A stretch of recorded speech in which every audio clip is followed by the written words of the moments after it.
Welcome back to AEL Season 1 Reloaded. Unfortunately, we had a bit of a tech issue there, so the introduction was just a little bit early, but we're back with week 3, I believe it was, Playday 5, and I am being joined by Whiskey Glitter. Hey, what's happening? Yeah, I got two best of ones this evening. Hopefully, we're gonna see some.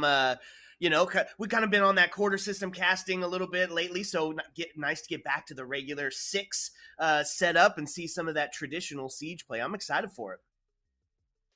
Yeah, it's been interesting watching how the quarter system has been affecting competitive play while casting Element 3 quals, and it'll be interesting to kind of go back to the thing we've been used to for really, it's been the thing the entirety of the time I've been casting Siege, although for a while I believe it was first to 5, right? So there have been some hmm changes before, but this might be the most drastic one we've seen.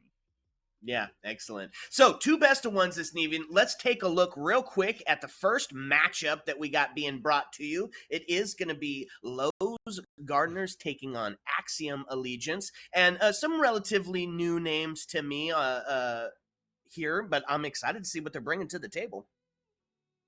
Yeah, I know I've teamed with Barrelo, and if that Panda is the Panda I'm thinking of before, right?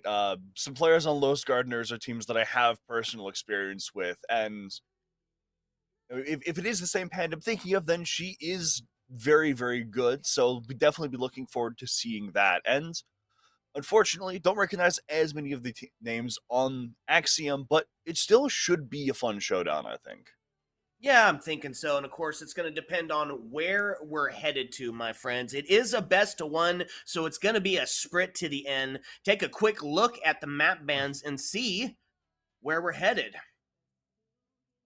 Skyscraper and Consulate are going to get knocked off the board first, which does kind of make sense because those maps do require some coordination. Same with Bank. Then Border as well is an interesting one to see because that one can be pretty frag heavy and oftentimes fun to watch. But only have one more band left, so see where that takes us. That's right. And Oregon going to be banned off. Let's go. So we're going to head to Chalet. And this is a classic map with classic strats.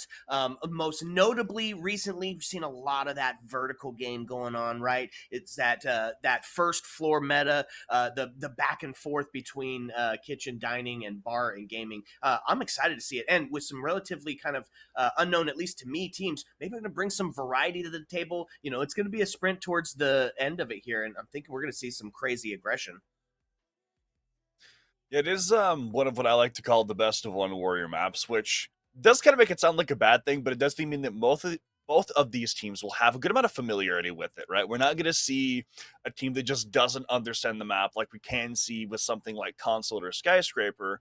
So that usually does lead to more competitive games and usually games that are more fun. And if I recall, in the last AEL cast I did, it was a Chalet game that went all the way to overtime or all the way to max overtime even. So far that assessment's holding true, but both of these teams do have an opportunity to buck that trend. Yeah. So I'm curious to see. It's going to be, band phase coming up here. And we've been seeing kind of a trend since some of those newer nerfs and buffs are coming along, right? Monty being somebody that, I mean, almost 100% of the time we're seeing him take him out because he's now such a viable option in that 1vx scenario. But on the other side of it, those defensive buffs or nerfs that went on Solus, Fenrir, meaning we get to start to see them being played a little bit more often and kind of switching up some of those bands. Valkyrie now getting taken back out yet again. I mean, how do you think those bands are going to be playing out here for Chalet? Well, I am expecting to see a multi-ban, and if you watch the 6-on-6 episode with Beast Coast, they asked them, how did you guys get first place in AL? And Gunner just says, Monty, right? We abused the hell out of Monty before anyone else knew how to. And then during the Manchester Major, everyone and their mother banned Monty versus Beast Coast because he is really just that powerful, and he still does take some skill to use. But if you had a good shield player beforehand, you have a great one now. And with a lot of these defensive nerfs, we are starting to see a little bit more variety here. With operatives like Solus no longer just being like all-powerful destroyers of worlds, now there's a little bit more room to bring other defenders as well as ban other defenders. Like you said, Valkyrie is another operator and kind of expect to see banned on a map like this because there are so many weird crevices that you can stick cams in. Yeah, absolutely. So let's get into it. I'm excited. It's a best of one. We're gonna be sprinting towards the finish. First ban gonna be on the board. Lowe's Gardner's gonna take out the attacker. I'm thinking that we're probably gonna say like we stuck with that. Oh, and there it is. It's gonna be the Dokkaebi ban. Still very familiar, right? You got to be on the flank watch. That DMR absolutely devastating. And of course, in a game of intel and opportunity, she brings a lot to the table. So no surprises seeing her taken out. She can also kick dead players off of cams for 12 entire seconds, which is something that, when you're in the server, is very annoying when the execute is happening. Ying additionally going to be taken off of the board, which kind of does alter the predictions we had, but it still is a sensible ban, is that execute or roam clear utility that she has in the Candelas is extremely powerful. Yeah, especially when we're looking at trying to take over that library site, pushing in towards that person holding on the corner, potentially the mirror there. Tuberau, kind of an interesting band there. Not one I really would have expected for Chalet because, I mean, he does bring the C4 to the table. He's got a devastating gun. Gadget will slow you down, but not a ton of focus on that. Generally, what we're watching, and then of course the Fenrir band to follow it up. Stupero does make getting walls open harder. He isn't as powerful as he once was, but he does still have a lot of time delay just with how long he can keep walls closed. And if you're trying to execute on basement, not being able to get those walls open can kind of be a detriment. We're not going to see basement first, though. We are going to see bar and gaming, which I'd say is pretty typical for this map. And it kind of gives us a good estimation of how both of these teams are going to want to play this. Yeah, we're gonna be looking at some pace operators here, right? It's a classic setup here for bar gaming. Bring out the mirror. You see it utilized in the closet area, and then of course up top on the mezzanine to try to shut down that library push because it's so important to get that vertical pressure. And there's going to be a big focus on that, of course. I think one of the fun operators, though, we're going to see the new recruit on the board. Yeah, we're going to see Sentry on the board, and Sentry, I've kind of seen mixed opinions on him, where I see some people say that he isn't going to be used a ton, or I remember which one it was, but some people say that they might not be used a ton, some people said they're going to be used a lot, and I really just think it depends on what the teams want to do. Like, we see here that Strike or Sentry is bringing both a shield and proximity alarms, and that shield can be used to hold the power position by the site, but it looks like the proximity alarms are being placed farther out on the map, which is going to give the defenders intel for this roam game that they're looking to set up. Plus, the guns that Sentry has aren't slouches at all in a gunfight. Yeah, no kidding. So look at this. Monty already taken a bunch of real estate, is pushing into that trophy area, going to put some pressure on the verticality. I love the setup that we're bringing here. It's aggressive. It's in your face. It's taking some of those gadgets, but Monty just pushing up, and that's going to be the first kill. It is going to get traded out as Nesta going to find their life forfeit here. Does take us into a 4v4. That was very early on into the round. I love this coordination from Lowe's Gardeners, right? We see Barlow rotate from top blue into piano in order to facilitate his teammate getting out, right? He's playing a position that I like to call a tether, where he's not quite roaming, but he's not quite on the site either, and he's just tethering his roamers. As soon as they need to get back, he can pull on that rope and bring them back to the site. But this side of the map has been surrendered now, which means that Axiom Allegiance are going to have a good amount of time to start to work things. We already see that Brava being put to use. And just taking out that Malusi Jammer, it's going to give them a lot of wiggle room. Absolutely, right? Nothing could be tougher than not knowing Malusi's gone and trying to make that push. And there's going to be Frost to find a kill and take the body balanced over in favor of Lowe's Gardens. Of course, Frost does go down in the process. They get the shield off the board, and that is going to be a huge pick, as now we find ourselves in a 2v2 as the trade does come out. The triple kill now on the board. A 2v1 is Giz is on the double kill. Now going to put all onto the shoulders of Flores. Going to try to take this last little bit of a look inside. He's got plenty of time, but he's going to make the aggressive push, right? Takes the shots into the closet. return fire, they now know exactly where he's at. It's a 2v1. All they got to do is kind of hold down here for the last 49 and potentially get on the trade game. A couple of pot shots down through the stairs. They're going to start to just, well, I guess he's going to take a look. He has 40 seconds left, and he intends to use those 40 seconds. Going to draw out the site, figure out where these defenders are, and he does so successfully. But it's only half the battle, as that's still 2 gunfights he needs to win.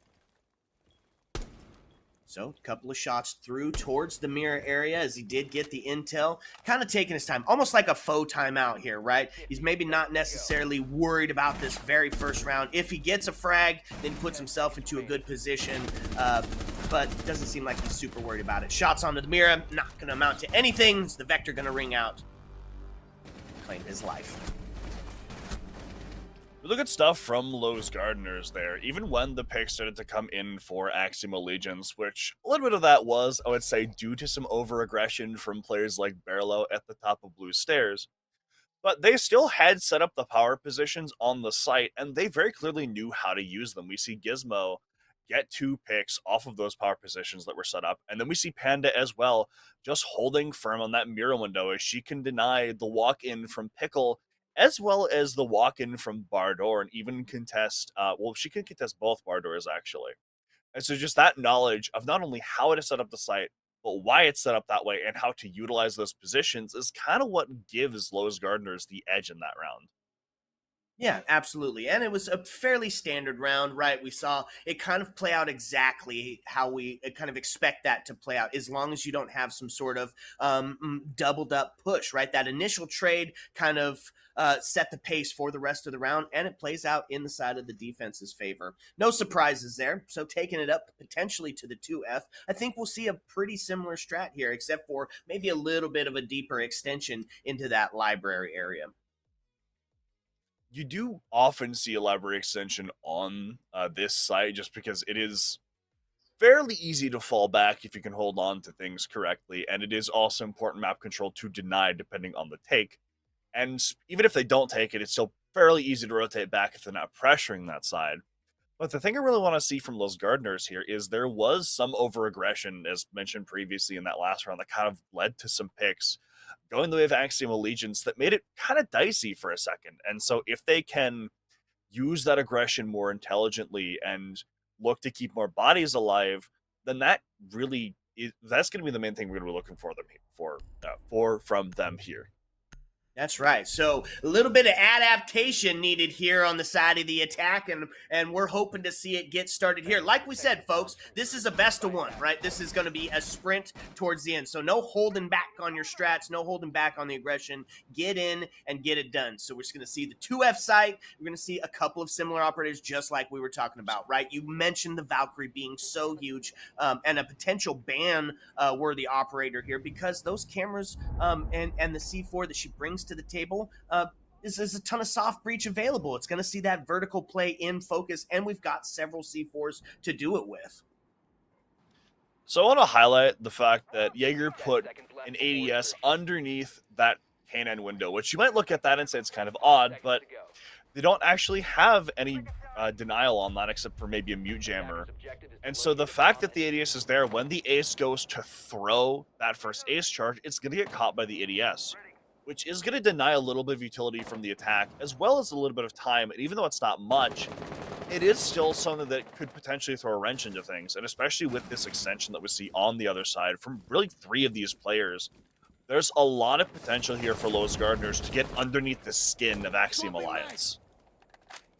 Yeah, and especially because they're bringing along that Azami, right? That static warfare. It's going to make some of those critical push points just extremely difficult to deal with, especially when they're bringing those cheeky strats to the table. So what do we do on the side of the attack? We are seeing some adaptations. We still see the Monty, and look at that early aggression, pushing up, taking a ton of real estate, really going to put the pressure on Azami. And if they can get this location secured quickly, and they are. It looks like he doesn't even know that he's there. It's going to be the pistol popping. Going to miss all of the shots. An unfortunate situation for the Monty there. And it's going to be the first kill actually going onto the side of the attack instead of what I thought was going to be an easy pick. A lot of pressure being applied to top mezzanine here, but none of it is leading to a pick so far. In fact, it's just the defense all the way down, as it's all left up to Aiko on this ace. Sits inside of library, and he just waits for these picks. He has to find the 1v1s, and he gets the first, but the second is more difficult.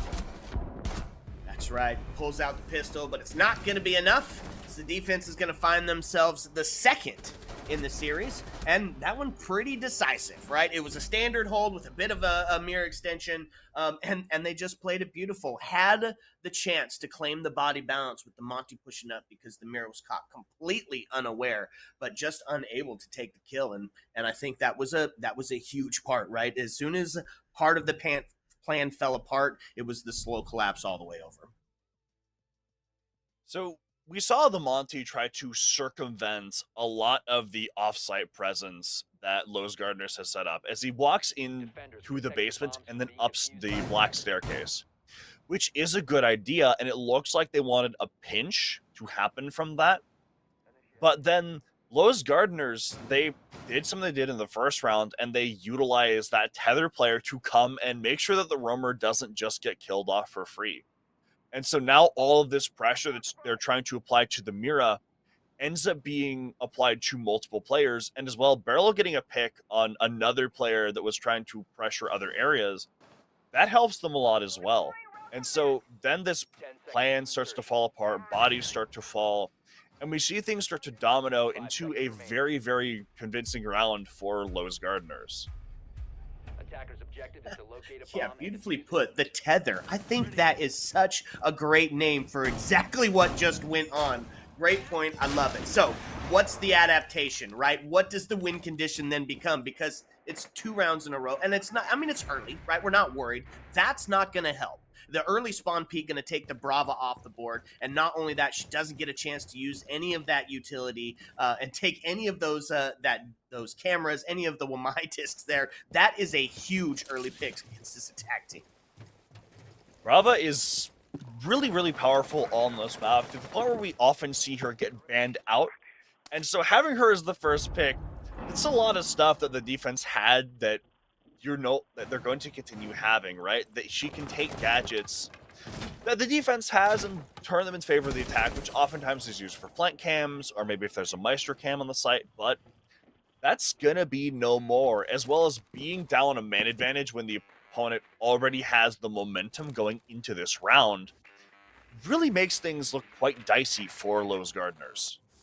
Yeah, starting to bick on the back foot. You're absolutely right. So, first minute has wound down. Early pick is going to really set the pace for this round and really make them looking at every single door, every single window here. But we still got some extension and security here as Mute setting himself up for that long push.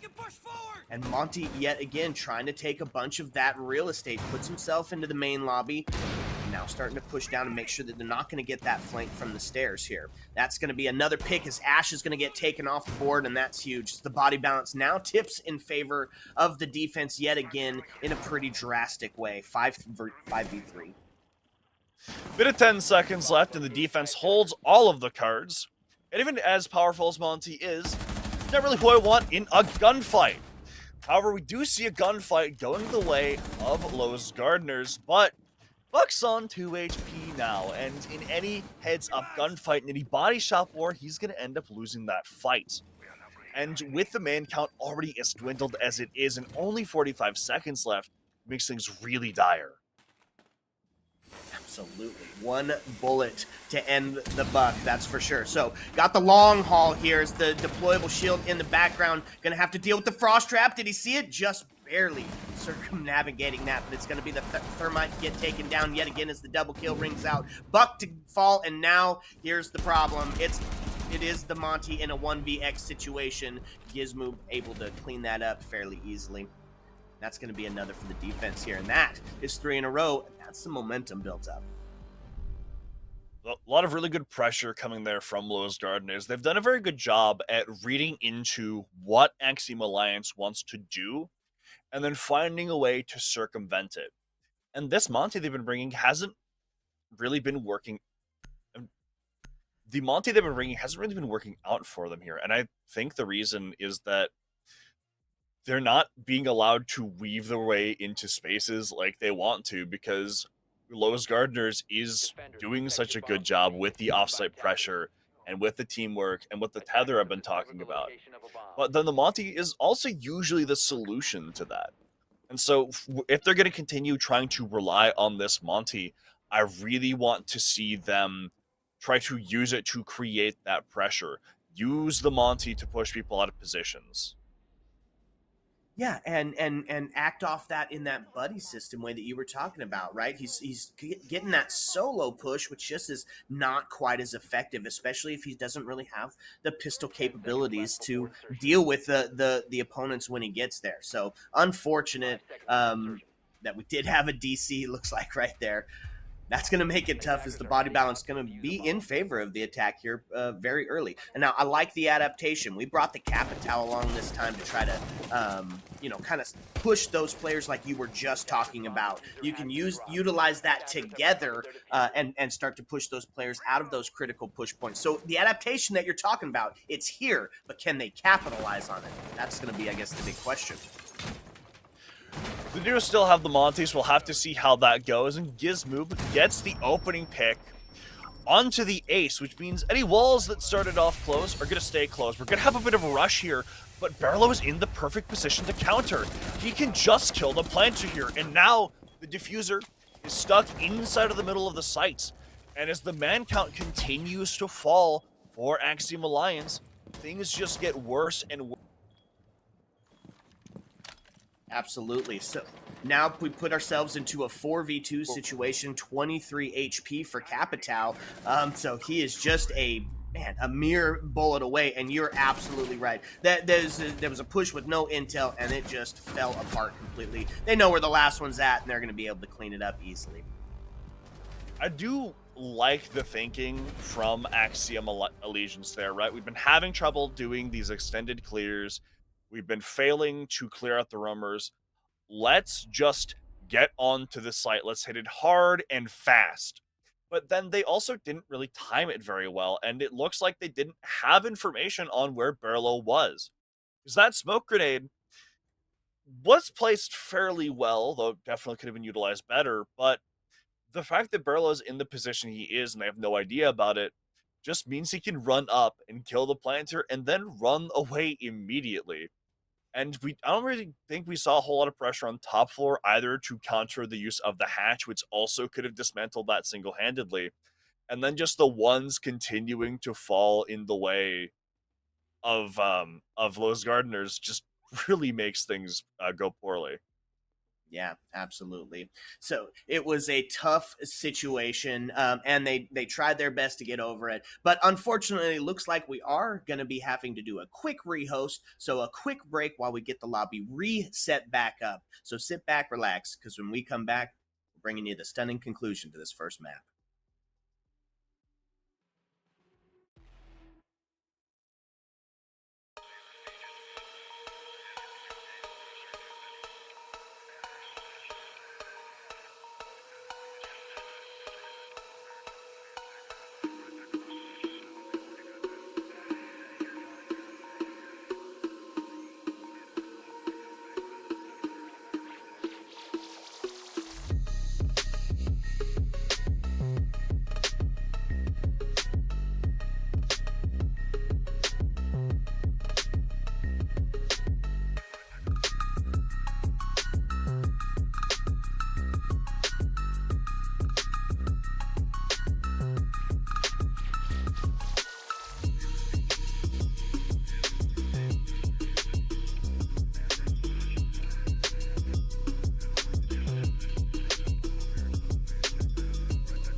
Welcome back, ladies and gentlemen.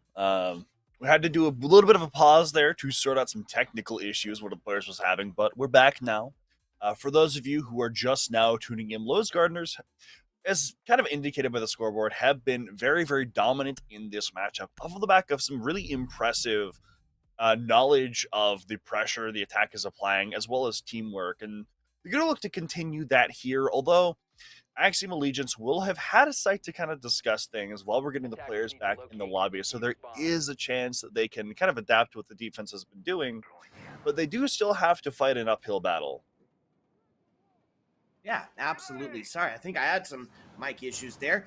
But yeah, you're absolutely right. So what do we want to see? We want to see some adaptations, but here's the deal. It's the funny. We're going to see it on the side of the defenses. We're going to see the Mira and the Castle come out for a 2F hold here, right? So more of that extension, more of that funneling the attackers exactly where you want them to be, making them expend a ton of util and gadgets. Honestly, I'm feeling real good about Lowe's Gardeners right now and their defensive setup. They just seem to be doing the things right now. They absolutely are doing things really impressively right, and we're going to see a pretty similar setup, at least to my knowledge, that we saw the previous time, but like you said, with that castle. And the first castle barricade we see is placed on that slant window in Case's Hall, which means that if Pandafu is pressured too much, then there is a solve for her to fall back because it's going to be difficult to get that window open. Yeah, absolutely. I honestly, I think it's a great adaptation. So we're going to see him start to get the drones in place here for the attackers as they're going to try to suss out exactly the situation that they're dealing with, right? And that's what this first minute is designed for here, right? Gotta get that intel to provide those opportunities here. And it looks like almost had a bit of a miss drone, but since it does get shot, they do know that somebody's going to be down there in that kitchen area. It's going to mean a redirect here. So going to try to put some pressure and isolate that player. It's a more solar-oriented take here, which I think is a pretty good call, as they had difficulties clearing out the library side last time. But this lineup from Lowe's Gardeners is still flexible enough that they can adapt to what's being called here. We see a misdrone happen onto Barlow, which if someone tries to walk up to this window and doesn't know he's here, that could be a pick, but they do read into his position and get that opener. And Barlow has been kind of a menace for Lowe's Gardeners, so it's good to have him off the board early. Yeah, and especially because it's that it's the Womai, right? The gadget's got to build up. So you're gonna take some of those discs off the board, but that is gonna be a huge one. Pandafu gonna take Tweet down. That's gonna equalize on the man advantage and find another, and that is a difficult one. That's the hard breach gone. No Selma charges here to be utilized anymore, and you're down in the man count again. It's 56 seconds on the board, so gonna take a second and just drone Ash right up the stairs and take some of that real estate. Hopefully, get the trade that's gonna equalize on the numbers here because man, you just can't go into it down with all of this util still available. It's a bit of a rotate here from the attack. No longer looking to do the take they once were, and they want to get rid of this mirror window because that is in a very deadly position with the player behind it. Yeah, that's right. So they do. They get it blocked off. It's going to force them, but still got that barricaded position to go into, and that's the equalizer right there. Buck going to find that kill, now taking us into a 3v3, a 3v2. As the trades ring out, Vector going to find one. Now it's going to be the long shots. It's with all to do, and nothing going to come of it. The Vector going to find a second. Samir is not afraid to swing and take that gunfight. That's going to be another to the defense, and that is really the big part here. 5 in a row, all of the momentum built up. Now, this is defensive-sided, right? So, I mean, the 4 is expected, the 5, and that's when you start to get a little bit nervous here for Axiom Allegiance. Places immense mental pressure on the team that is down this far, and especially if Lowe's Gardeners win this next round, that means Axiom Allegiance have to be perfect for their defensive half. And that is entirely possible. We are seeing Lowe's Gardeners do that right now, but having to be perfect, knowing that if you lose one round, if you make one mistake, that could potentially end your run in this game. It's not really something that most teams want to deal with, and it's something that most players aren't equipped to handle. And so it's going to kind of be paramount to Axiom Allegiance, I think, to win this round, which Yeah. is definitely easier said than done. But I don't know if I have much faith in them to come back from being down 6-0. I'd agree with you. It's an uphill climb that you just don't want to take here. Now they're bringing all the right tools, right? This is a kitchen setup here, and with an extension up top. You see the castle, you see the mirror, all expected here. And on the side of the attack, they're bringing all the right tools to get this done. Thermite to open up top, Osa shields to put that presence on the long angle, both above and below from main lobby and top mez. Gridlock for the flank watch. So I mean, they've got the tools, they've got the know-how. I think we just got to see them win some of these individual battles here, and that's what's going to take. They're going to need that body balance early, and then be able to give themselves that mid-round reset. Yeah, even when they did get the opening pick, it was refragged and then some pretty much immediately because of this coordination we've seen from the Lowe's Gardeners. And so finding isolated picks isn't going to be something that's going to be easy for Axiom Allegiance. But I think they kind of need to create that isolation that they could benefit from in order to get these defenders, because they're not doing it on their own. And operatives like the Capitao can be used to do that, and the Gridlock as well can cut people off from one another. But that utility play is something that can be difficult to coordinate in the middle of the round. Yeah, absolutely. Especially with all of this util in place. So we do see Thermite get that top wall open, but it is going to be Tweed to find the first kills. They're going to take the mute down, and that's some of that upstairs presence that they got knocked out, which is huge, right? So they get the opening pick. Now, here's the part that's the trouble. You were just talking about it. It's the refrags that come out multiple in place afterwards. No quick action, though. So holding on from the long end, we're going to try to go for the stall here a little bit. And kind of plays out into the defense's favor if we can't get an aggressive attack. It's a low hill scenario for this Thermite, so he needs to get that bottom wall open here before he's taken off the board. The defenders here have been very aggressive, but they've also been very calm. They want to get this pick back, but they're not looking to throw bodies away to do it. We do see more kills come out from Axiom, though. Quick down onto the Twitch.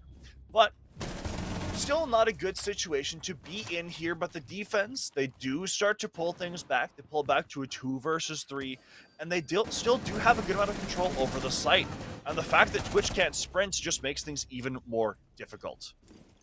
That's right. So now 35 seconds left, and we find it with Mira all to do here. He's going to find one, put themselves back into the power position behind this Mira, but it's the flank. Gridlock comes around. Is able to take her off the board, and that is going to be the attack finding one, the one that they needed here before the half. So I think the difference maker there was that they got that opening pick on the defender in the pushed up position, and then they knew that Lowe's Gardeners were going to try to get something back. They weren't just going to be content with letting that player die and not getting something. And so we see them try to play in a way to prevent themselves from just being beaten down.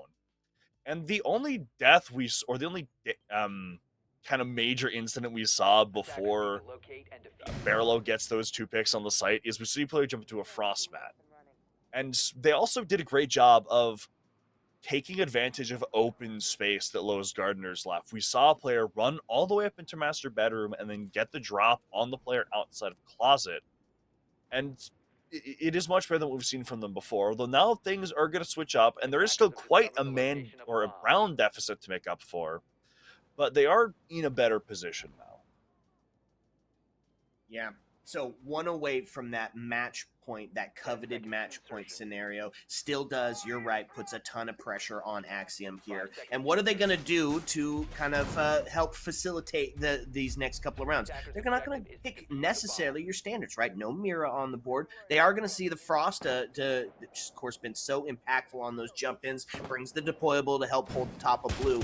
But it's going to be the Bandit. I think that's an interesting pick for Park Gaming, right? The real concentration on holding that single wall into the closet area, which of course we've seen be incredibly impactful to the right player.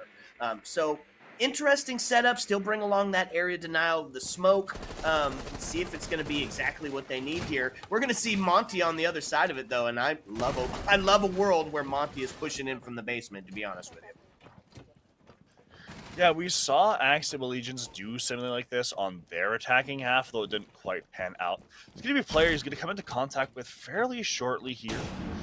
It's going to be Aiko roaming around on the Valkyrie, but he doesn't want to take the straight duel against the Monty, but they know where he is now. And so there's going to be a lot of pressure going out from multiple players. Pandafu ends up getting that pick. And so now we see Lois Gardeners do with the Monty what Axiom Allegiance struggled to do. The buddy system, exactly what you said needed to happen. You said, look, play it with another player, make that push, isolate them, and take them out. And so they find themselves with the body balance as Valkyrie relegated to her own cams. Going to be more of an intel source here than an impactful gunner. Still, minute and 30, so plenty of time here for the attackers to suss out where the rest of these defenders are at. And Flores to help get rid of that extension util, specifically that deployable that's sitting up there. No mute jammer to stop him from doing so, so they're going to get it relatively easy and allow Monty to just take up a ton more space. Do see a pick go back the way of Axiom, though. And another one as well, but Panda brings one right back. So things aren't quite as dire for Axiom as they could be. But we are starting to see moves made to get these players out of these power positions, especially top blue, but it fails. And Pandafu falls and gives a pretty good man advantage to Axiom Allegiance going into these final 40 seconds. That's right, 3v2. It puts all the pressure here onto Ace, and they're starting to shoot back as well. That's going to be the smoke canisters coming out, but there's the trade-up as the equalization comes through, and that's huge. But Ace goes down on the shot, so now into a 1v2 situation. Case was cold. They pick it back up, and they know exactly where she's at because the smoke canisters coming out, preventing that hatch drop, going to force them to push around here and have to take this gunfight in a more linear fashion in a 1v2. So holding on to the closet, waiting for the peak, finds the peak, but not going to get anybody, or not going to receive the kill that he was intending. The crossfire set up, and that's going to be Axiom to find a second one. They're on the defensive side now. Good stuff there from Axiom. Very good read into what the attackers are wanting to do, and very good use of those power positions as well to get those picks back once things started to fall. And it is defender-sided, right? Like we were discussing earlier. So that is to be expected. But this we're going to see the round count that Lowe's Gardeners acquired in the first half start to come into play here. And it's also kind of one of the things that the quarter system is designed to prevent, where they gained a huge lead in that first half. And so even though they've lost this round, they're still sitting pretty comfortably. They're only 2 rounds away from a regulation win. And there are 3 rounds that Axiom have to win before things are tied up. And so with the rest of this regulation, with these next 5 rounds, that's kind of going to be what Axiom Allegiance and Lowe's Gardeners are going to be fighting for, is just trying to take things to regulation or at least secure overtime. Yeah, absolutely. So on the defensive side of it, they're going to show a little bit more adaptation. We're going to the kitchen dining, and we're going to see somebody that I love being brought out. It's the Vigil. Now, we've been seeing the rise of the Boss G here in the competitive scene as he's just making himself known. The one problem with it is, of course, when you find yourself into those 1vx scenarios or going for those multi-frag kills, just can't quite get it done. So we're going to see him bring out the AR instead. And I think this could be great, right? Because he's going to force them to suss him out, and he's going to head down below, put some of that pressure on vertically, and I think maybe with the castle here and the Azami to be set up kind of more directly towards site, this could be the kind of pressure that they need if he can find himself with a couple of kills. Going to be lurking around. They're not going to know exactly where he is, but they'll know he's in the area. But we see Berlo get caught off guard by this Vigil. A great opening pick for Lowe's Gardeners here, and he's going to continue to lurk around this area. And even if there aren't attackers directly inside of bar or games, they have to be wary of that presence now. And because it's a vigil, the flank cams become a little bit less reliable because he can walk right past them. And they'll know he's in the area, but not knowing exactly where he is can be very dangerous. Absolutely. So the Grim now going to start to put some pressure on here from that closet area, and I love it. Bring out the intel, right? For some of these engagements, what are you doing? Walk straight in, and it's just going to get ripped off the board. No idea that somebody was sitting there on piano, and that's now going to be the man advantage in quite a bit bigger way here for Axiom, as they're going to put all the pressure onto Thermite, Gridlock, and of course the Grim. That's tough. So a minute and 17 seconds left. Still got a member outside of the building. This is definitely going to start to put some pressure onto Lowe's. Now, like you said, though, it's a 5v2 in the scoreline. They got a couple of rounds they can throw before they absolutely have to lock it in. But if they do lose this one, this is a lot more winnable scenario of 5-3 than a 5-2 is. Yeah, with every round they lose, even though they do have a couple to throw, things do get a little bit closer. Speaking of closer, though, we do see the Thermite sitting at the top of Westman. He is practically on top of the site, but he's playing this slowly. He doesn't want to reveal his position, and he wants to allow his teammates to get into good positions to help him before he makes a move, but the castle is aware. Another vertical play coming out from Bathroom. The pick does go the way of Lowe's Gardeners, though, but there's still help on the top floor.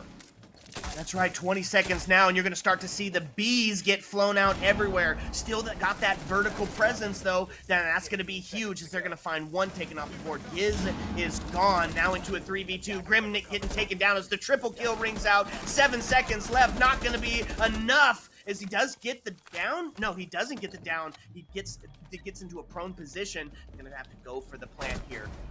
Is going to try to stick it, but it's not going to be the case. They're going to drop down and easily handle that. And that definitely is another round for the defense, as Axiom starting to bring themselves back into contention here.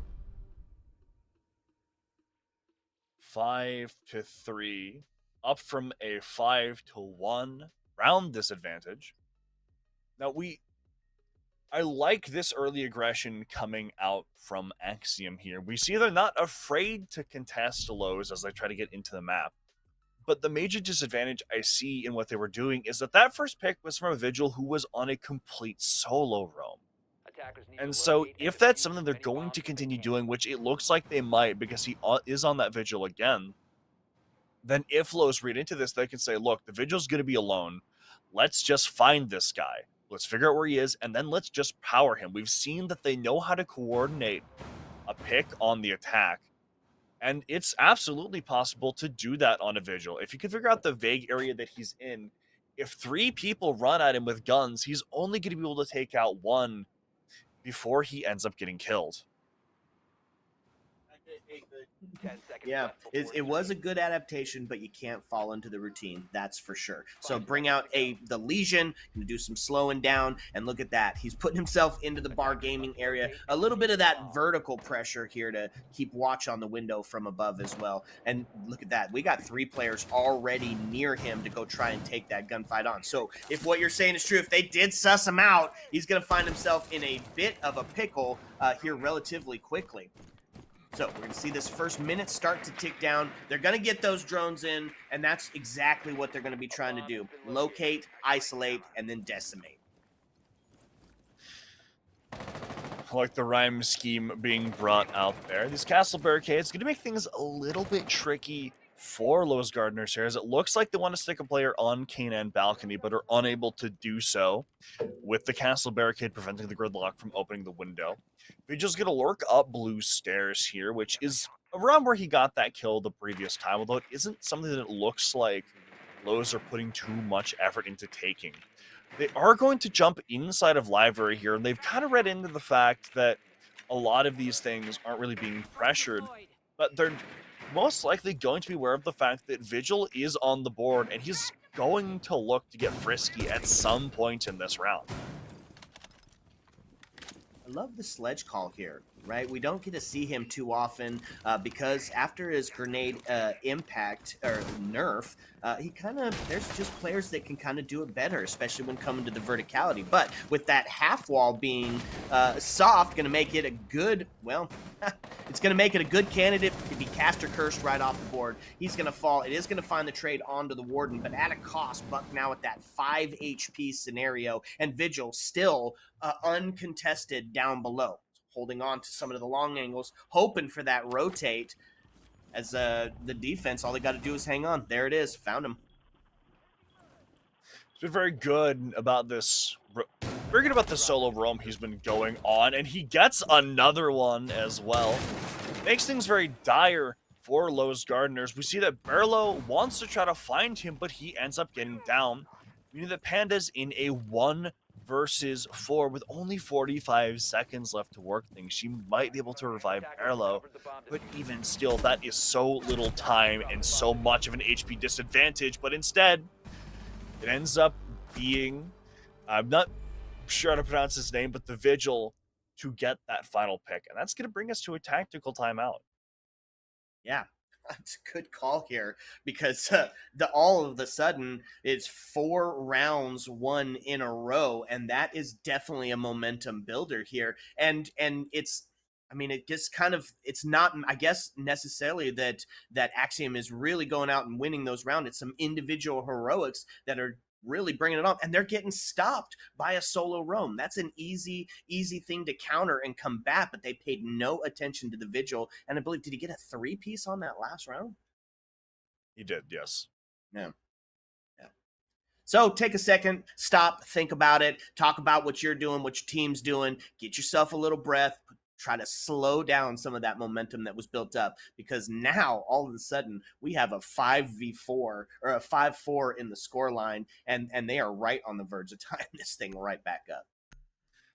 Yeah, Axiom Legions are going to be feeling good here, and the tactical timeout was, I believe, called by Lowe's Gardeners, but both teams can talk during a tactical timeout, and so now Lowe's Gardeners are going to look to kind of redo the strategy they've been working with, look to break this pace that has been set by Axiom Allegiance. But Axiom Allegiance can also sit back and say, what are we doing that's working? What do we need to continue doing in order to keep this momentum? And what might Lowe's Gardeners do that we're going to need to counter now?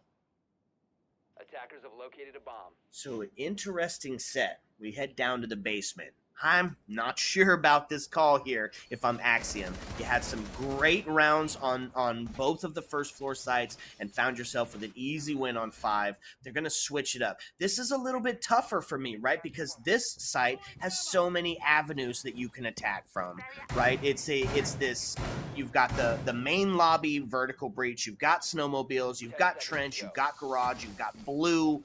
I mean, there are so many different ways to get in that you can really put into a fish in a barrel situation here in the basement. But this could be the adaptation that keeps them going. We're going to see the Mira out.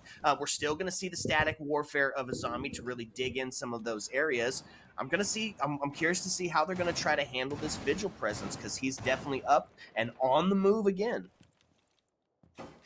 If I'm a coach and I'm talking in that tactical timeout, the first thing I'm going to say is, guys, he is one man. He can't be doing this much damage. And especially with how good their teamwork has been previously, he's not someone you want to just let run around and kill people. And so I would expect some sort of discussion to happen about him. Although it doesn't look like they're going for a super heavy clear here, which means that he's probably going to have his most impact on a flank, which can be watched. But that also does mean that they're going to spend a ton of time clearing utility on the site directly. And that gives a lot of time and potential for that said flank to happen. Right, so a two-pronged approach here, and they're going to find him. There it is. They take the Vigil off the board, and that was the win condition here for those Gardeners. They bring that two-pronged approach and the huge vertical presence. The Thermite, the Ace to open up the backside, open up the snowmobiles, really put some pressure on from those multiple areas, and it is still got a dedication and investment in the roam game as a zombie, which not necessarily technically would be, or not technically, would generally be your roam character, right? Get yourself set up inside of site, or at least on a shallow extension. So I don't know, might not be something that they're exactly looking for, but they find themselves with the body balance on the attack side of it in just a minute and 13 to get their execute going. They are aware that Azam is going to be looking for a flang here. Pandafu finds the Mira, interestingly enough, which means she might have been trying to pull something. There's a player on blue stairs here, which is not going to catch Barrel because he misses the shot. And that's a 5 versus 2 here for Lowe's Gardeners. They have a fantastic opportunity to get the match point secured, and the plant is going to go down as well. Attackers activating the Yeah, that's huge. Now, Buck is going to get taken down. The kill completed there. Warden got his special glasses on, looking for any of those flashes that are coming in, but he's going to lose his life now in a 3v1. It gets cleaned up by CVA, and we find ourselves on the match point scenario. I think it was inevitable for us to get to this point, but it is so much closer here for Axiom that this is still in contention. I thought the basement was a bit of a misstep. I'd go back to something that was a little bit more familiar, and maybe a little bit of a buddy system with Vigil, because he has been doing that solo push and being so effective at it. Does he do it again now that he's been sussed out? Now that they take him, doesn't look like it. Gonna put him on a mute instead, and unfortunately, we didn't get to see how the Vigil was killed, but I'd imagine it was kind of something similar to what I was talking about, where we know this guy's going to solo roam. We know that they're going to get aggressive. We know they don't want us to take space. So when we find that initial aggressor on the defense, let's figure out where he is and then support each other in that endeavor to get that opening pick. And we see that pay off. And then when other players try to get aggressive to bring that pick back, to bring back the man advantage, we see that Lowe's Gardeners are prepared for that aggression, and they end up getting those players. And I just noticed something. We're on bar. There's a mirror window in the basements. 10 seconds remaining. It's an interesting strategy. A little bit of a shallow extension down below. I'm not sure exactly. I haven't really seen that before for a bar gaming, but I mean, if that's where we're thinking that presence and pressure is going to be coming from, then you know, we'll see if it pays off here. Could this be a bit of a distraction, right? A little faux presence, a little ghost pressure, if you will. It's interesting for sure. Yeah, mirror window in the basement on bar is kind of one of the sentences that you look at and say, I'll take sentences that shouldn't exist for 100, Alex, but it does exist now as of this cast. You're going to see a player lurking in the basement. He's revealed his position with the shots, though. And since he's a Jaeger, he doesn't have as much utility to get crafty with what he's doing, and so he's going to look to fall back a little bit and just preserve his life, which I would say is a good call. We see the second mirror window go up in a pretty default spot, but without that mirror window on the top floor, it's going to be just a little bit more difficult to peek onto players that might be trying to jump inside of library. Look at this, not even waiting for the Monty, just going to push up, take space. So he's got the communication and the intel that you are all good to go to start pushing up here. And with that first floor presence, going to see some shots being pushed in towards the bar gaming area. And now a great cross setup, looking for that cross, looking for that rotate back into sight, and effectively keeping that player pushed in towards that closet area. So now I'm going to put some dedication into taking some of that top floor presence. They don't have to really necessarily worry about that Jaeger as much. Just get this deployable shield, and this is where they were so effective last time, right? This is where that, I believe, the triple kill came in. That's going to be Tweed to find the first one as Ash gets taken off the board. That's going to be a huge pick here. You'll look to get something back. The shield is going to be destroyed, which is going to displace this warden by just a little bit. but they can't flash him out of this position with those glasses. CVA gets a refrag on to Tweed, and the Monty is getting aggressive along with Berlo, who takes out that Warden. And now the Jaeger gonna look to get a flank, but the bases for Lois Gardeners are covered, and he's gonna have to come up from somewhere else, which gives the site time where it's more vulnerable. That's right. So 32 seconds left on the board. Now into a 4v3. Monty pushing down onto the Jaeger, who turns his back and starts running. That's a dangerous position to put yourself in. It's rule number one. You run, you die. But not going to be the case. He is going to be able to WASD his way out to some safety, rotate to that front lobby area, or potentially towards the back, put some more pressure on from another angle. Here's the deal, though. It's 8 seconds left, and that's the double to ring out as the Vector finds one, and we get the attacker going down, all going to be put onto the shoulders of Buck now, and it's a too little, too late scenario, and Axiom gets another win. Quite a perplexing end of round there. We saw Lowe's Gardeners look like they were in the driver's seat right up until the very end, where they wrapped the car around the tree and end up losing out that round. And unfortunately, it didn't get the greatest look at what happened, but my best educated guess would be that they weren't fully prepared for the power positions, and or there was a lack of information, because we did see some solid coverage in other areas, but it looks like when it came to actually dislodging the players that were physically in the site, that is where the attack started to fall short. Yep, and then that 20-second meta kicks in, and if you're not prepared for the end game, it's a double from the Vector that will just absolutely devastate and collapse that attack. So we find ourselves one away from being tied up, one away from overtime here in this best of one. See what Axiom's going to bring to the table for it. It's a 2F defense. They're going to go back to the castle, so back to forcing you to use some of your gadgets or utility to open up some of those standard sight lines that you're ready for, and of course that kind of shallow extension into piano and potentially over to library. The big part here, I think, one of the highlights, Vigil is back on the board. I'm sure they've sussed this out. I'm sure this isn't a question mark to them, but this could be devastating if they don't put that same intention into taking him out, because he's proved so impactful on his solo roam game. Speaking of roam game, immediately the player gets taken out, man deficit acquired, and the Vigil does still have an opportunity to do damage. In fact, I believe that some of the damage he's done has been off the back of trying to bring back man deficits. Still not something you want to happen, though, and he is going to fall back to the site as Pandafu falls to the Warden.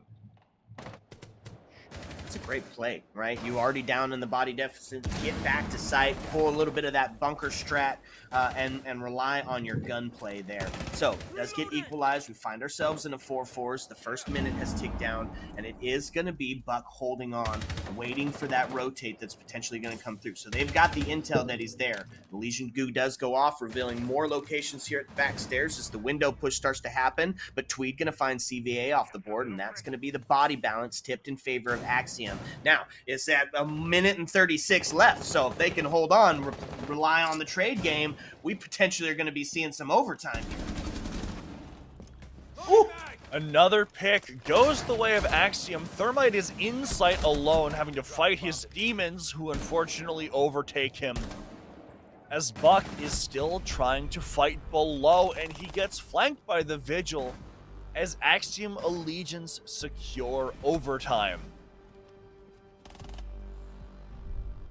Okay, this is not the way that I thought that was going to be. Full transparency. Honestly, I thought with the 5-1 on the half, couple of rounds, Lowe's Gardner's throw it. But I mean, talk about a sell, right? Honestly, it was a huge comeback. Axiom just flipped a switch and had a completely different game style here on the defense. They showed aggression that they didn't have on the attack side, and they just punished Lowe's Gardner's for every bit of a misstep. Huge comeback, really made this a game. Oh yeah. When it was 4-0 and even to 5-0, and we saw that Lowe's Gardeners were playing sort of like the AI, the verse AI mode, so to speak. I didn't expect us to be in this position, although I do prefer to cast closer games. But now Hmm. that we're in overtime, I think something I should bring up is that now the Bomb located distribution by attackers. for the points changes, where the team that wins in overtime only gets 2 points, and that third point is now going to go to the team that loses. So both of these teams have secured at 10 least seconds one left. point, and now the battle for the next 3 rounds is going to be to 5 acquire seconds to that insertion. third point. Yeah, so an excellent Attackers are system, moving to and defuse the we're going to bomb. show some adaptations here, right? We get back to that kitchen, but here's the fun, and here's what we see a little bit more standard. I'm used to seeing this Maestro being brought out here. So the extension upwards to the 2F location with the castle and the Mira, and then the bunker down of the Maestro, and he brings that intel and the cameras that shoot back. I think this is a great adaptation. Axiom has got it all to lose here. It's a great adaptation. We do see on the attack side of it that they brought the Jackal. So they were thinking that they might have to deal with that Vigil again, or at least some sort of roam presence. So they finally did bring something to try and combat him with it. But not going to be the case. They don't have, they didn't even bring the Vigil this time. Didn't even need him. You're taking the Legion instead, which is going to give them a little bit more area control, as Legion can put down those goo mines in areas that he wants to watch over, and then have information on them without needing something like a camera. We're going to see the Jackal utilize his secondary shotgun and start to open up this office wall here. The dining wall is also going to be opened up by the Ace downstairs, so we do see a very quick pace and a very minimalist take being set up by Lowe's Gardeners here. Loading full magazine. Gridlock tracks start to go out. Gonna stop this potential for the. Oh, that's the Monty play that we love to see. The panda system, the buddy system in place, but Panda gonna find the double. Now putting the pressure onto the Mira as the Mira's gonna find the kill. The Vector gonna ring out onto the Monty. Damage has been done. That's 2 losses up top, and now you're isolated and alone. But Maestro there to equalize on the body count. Puts us back into a 3v3. Shots from behind going to take the Mirror down as they weren't ready for that flank to come up. Now puts us into a 3v2, and all of the pressure on the defense to lose here. Maestro going to look to flank up Black Stairs here and see if he can catch someone off guard who tries to get into the site through that open wall. But off screen, the Legion gets a pick, takes down one player, and now we do see complete control of top floor and the diffuser from the defense here, but they only have 35 seconds to work things. Puts us into a 2v1. It's going to be all onto the Maestro, who does sit off site, so going to have to be a bit of a retake scenario here. You see him getting onto their cams. They now got the intel that he's not there, but Maestro having the sixth sense with 19 seconds left. It's going to start pushing up. That's the plant starting to go down. They take it to 50, to 75. They're going to go ahead and be able to... Oh, my Lord. Yep, they got the post-plant scenario. Too little to get onto the cameras for the Maestro, so he finds himself in a classic retake scenario. A couple of sprays through on the deep look here. The crossfire is set up. He's got enough bullets to get the job done without having to give himself a reload, so he is going to be able to get up and get aggressive here. A couple of pre-fires hoping to pick one his way early. Let's have the Ace and the Gridlock kind of locked in here. There's one, puts it into a 1v1 scenario, but that's the cross setup. Panda gonna find themselves another. Leave a triple for the round. That's gonna be one for the attack. Now, statistically, if we go by the first half where Lowe's Gardeners was on defense, they should probably take this, especially since they have completely unburdened site choice. They can go wherever they want. And so they're going to opt to go to bar gaming, which they have won both times previously, which does put them in a great position to close things out here. Although Axiom Legions have gained some confidence since that last time they had to attack this site, so it is possible that things swing into a result that we wouldn't necessarily expect. But if I'm a Lowe's Gardeners here, I'm feeling pretty good about this round. Yeah, absolutely. I'd completely agree with you. Back to the first floor, back to the comfort site, back to where you won previously. And we didn't see that adaptation out of Axiom through any of those attack rounds for this. So you're right. I would be feeling pretty confident if I'm Lowe's Gardeners. If you can get Attackers have past the discovered the mental location of a aspect that bomb. you're in OT because you did so devastatingly bad on your attack rounds, right? So maybe 10 we'll seconds see. remaining. It's a good setup for it. We bring the Mira along. It's that same closet 5 and seconds left. up to the top floor mez extension. Still bringing along the Malusi to slow him Attackers are down. heading out to We'll see defuse if the bomb. Axiom's got what it takes to tie us up and send us to that double OT. See a very heavy realm extension over towards trophy and master bedroom here for Lowe's Gardeners. So they want to make sure that they're probably not going to hold on to this for long, but they do want to make sure that Axiom Allegiance are scared to just walk in, and they want to set the pace this round more than any other, as this is the best chance they've had to close out this game so far. But that does also leave room for these defenders to get picked off if they're not careful, or if an isolation comes out for Axiom Allegiance. Malusi is in that critical push point, right? Those solar stairs. It is something that you have to pay attention to, especially if you're pushing in towards the backside. And there it is. That's going to be that first kill. That's going to be a big one as the Ash is going to get taken down. Entry gone, and the body balance now in the favor of Lowe's Gardeners, who find themselves in a position to win or lose this round all solely on them, right? They've got the body balance. This is theirs to win. So, going to see a bit of a rotate here as they're not going to attempt to try to take that solar stair area. Maybe a bit of a redirect, a little bit of a reset here, and I think that's the right play for the attack team. Don't go rushing in and try to take that area. Reset, retake. I think they still got a chance here. Reset, regain is certainly appears to be the game plan. We do see a player looking to aggress onto bathroom though, and they are going to be aware of his existence, but he is also going to fall back here. Just looks to get over towards Owl and then scare the attacker, potentially even main in the area. Playing with his shoddy out, hoping that someone swings off of this doorway. We see a lot of players looking to attack more so the top blue side, which could be a distraction, and it ends up being actually with him successfully getting a pick. But things are even now, but we still see the power positions are in the hands of Lowe's Gardeners, and they have done wonderful work with them in previous rounds. So, last 30 seconds starting to tick down here. It is the drop from the hatch as Buck's starting to get active towards that trophy system area. We are 3-3.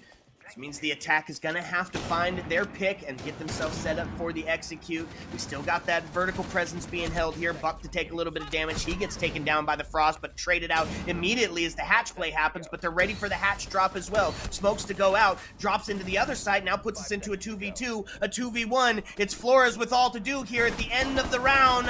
He is going to find the Mira, but Defender's going to take it on time alone. That is going to do it. No double overtime needed. Lowe's Gardeners able to seal this one up.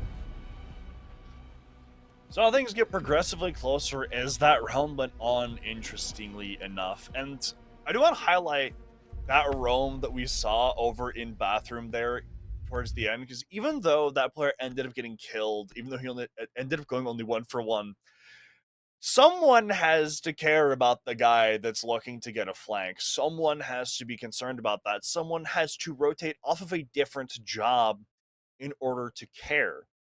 And even though he only gets one pick and is immediately refragged, they still had to put energy into locating and then killing him, which was diverted from helping a teammate pinch a player on the site, or burning a shield, or gathering information. And that aggression doesn't necessarily win the round on its own, but it does make the factors that are pushing down on Axiom, namely time, start to multiply. Yeah, and it was great adaptations all the way around. It was a defensive map, right? That's what it was. Players were just more comfortable and confident on the defense. One of the things that we talk about all the time is a team that's got a well put together attack team is going to win it.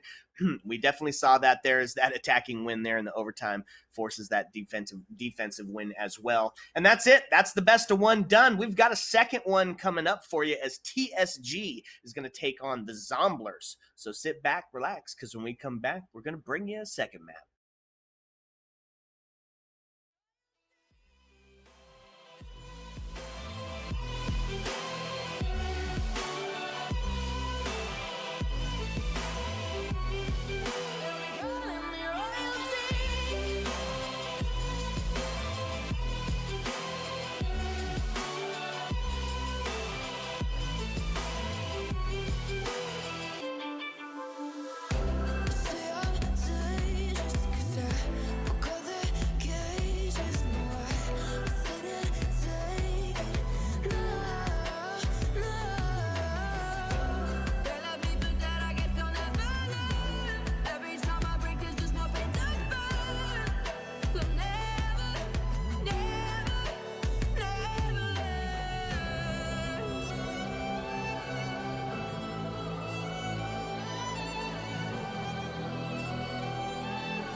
What? Welcome back.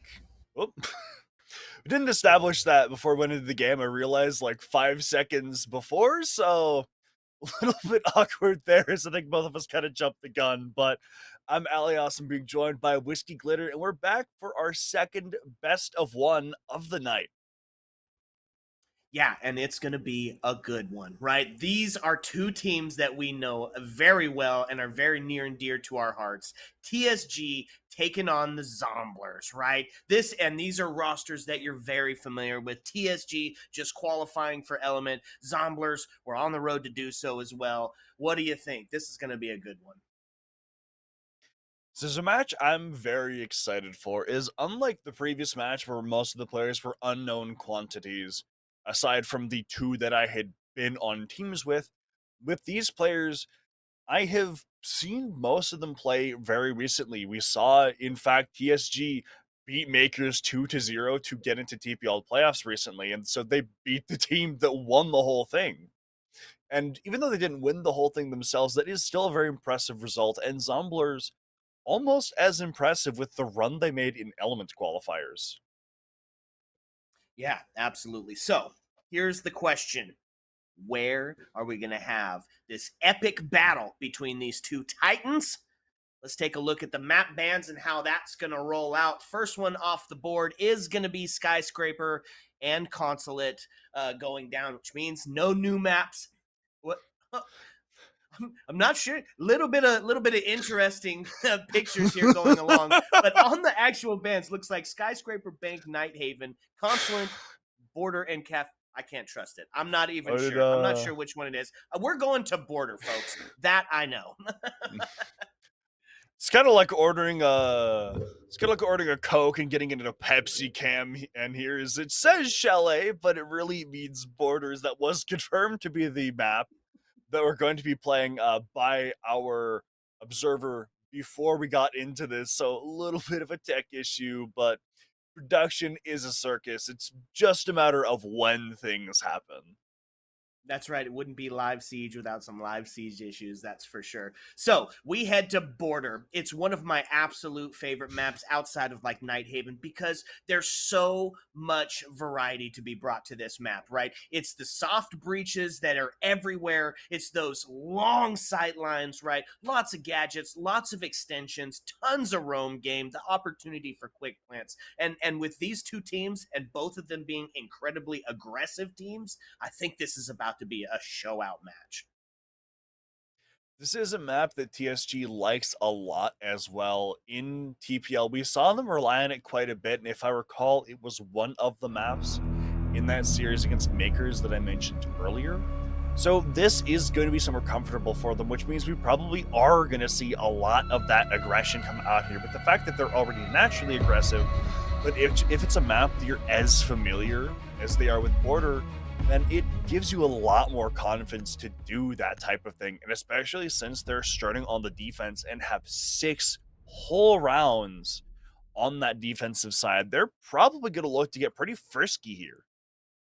Yeah, I'm hoping so, right? Especially because before that meta change, Border was getting attacker sided, right? So the team, as we said earlier, the team that's got a well put together attack team is definitely going to be the one that comes out on the victor here. And Zombler's known for some of those attack strats. Now, as far as the bands are going, a little bit more in line with how we think the traditional bands are going. Monty and Ying getting taken down. Monty huge for that east and west push, taking up all the real estate as you saw in that last match. And in the hands of somebody that really knows how to work them can be absolutely devastating. And of course, nobody wants to deal with the Candelas. Ying going to be taken out. Fenrir as well, which makes hitting gaps just a little bit easier without him on the board. Our final ban is going to be a zombie, which is another operator that has been quite popular on Border and really everywhere, but I would argue that Border is potentially one of her better maps.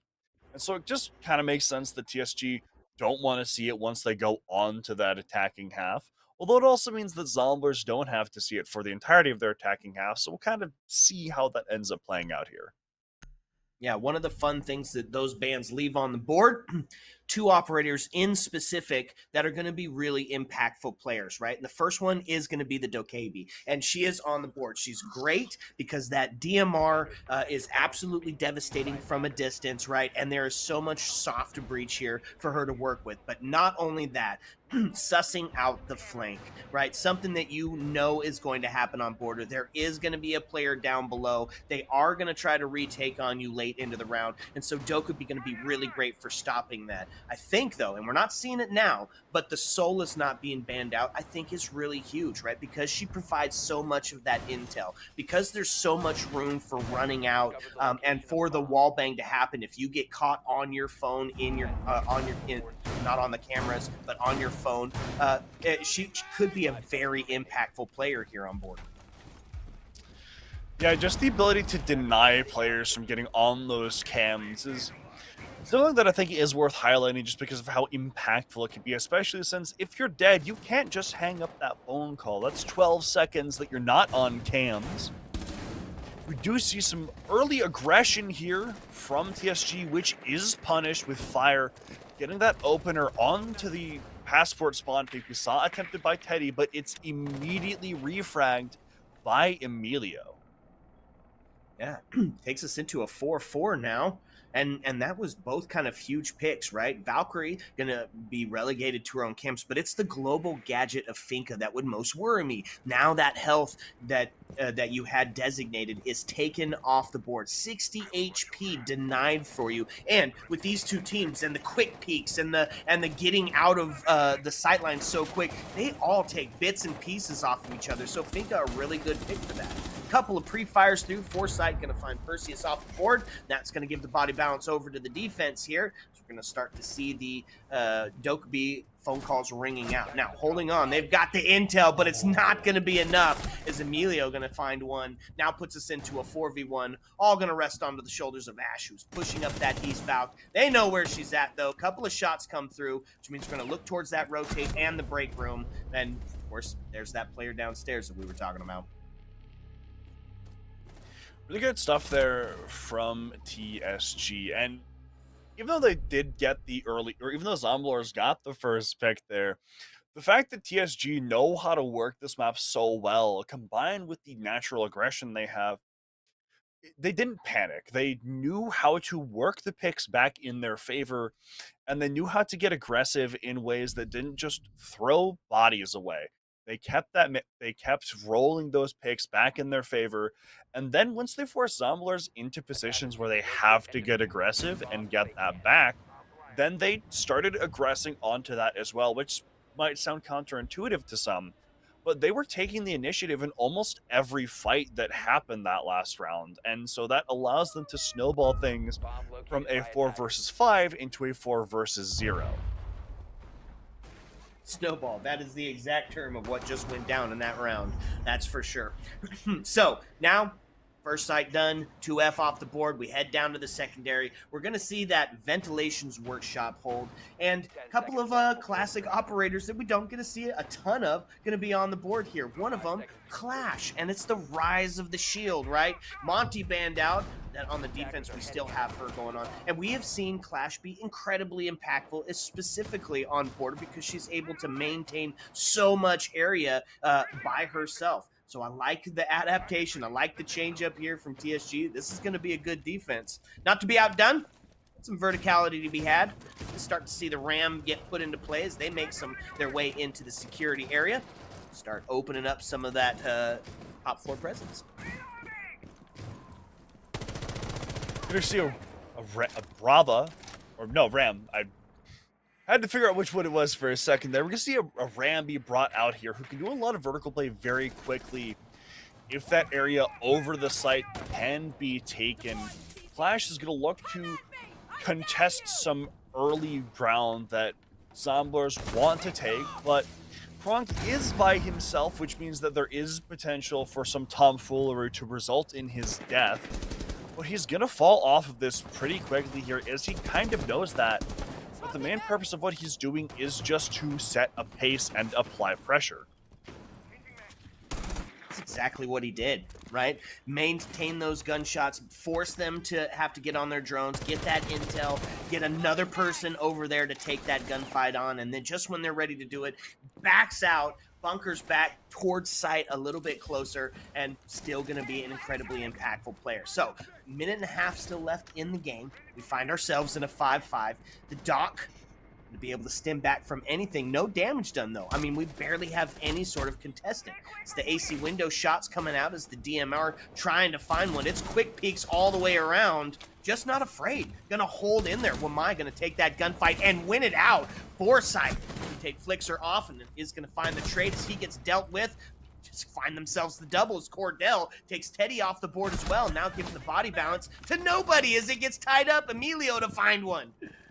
Sheesh.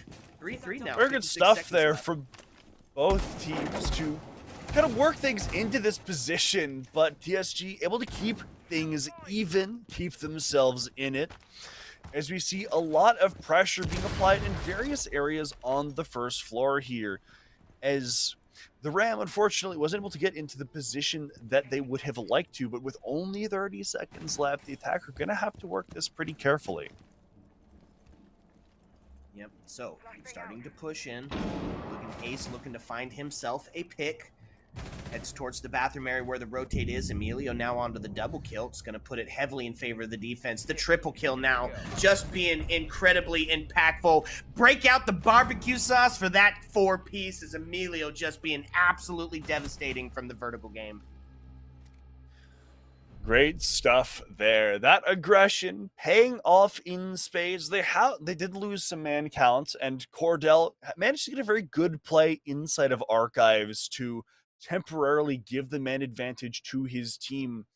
But TSG held the positions they needed in order to get that pick back and then some. And once we get into those last 30 or so seconds, they take those power positions that are on the site, and then they don't necessarily just sit there, but they utilize them to facilitate the aggression that they want to use to find these picks and to get these bodies.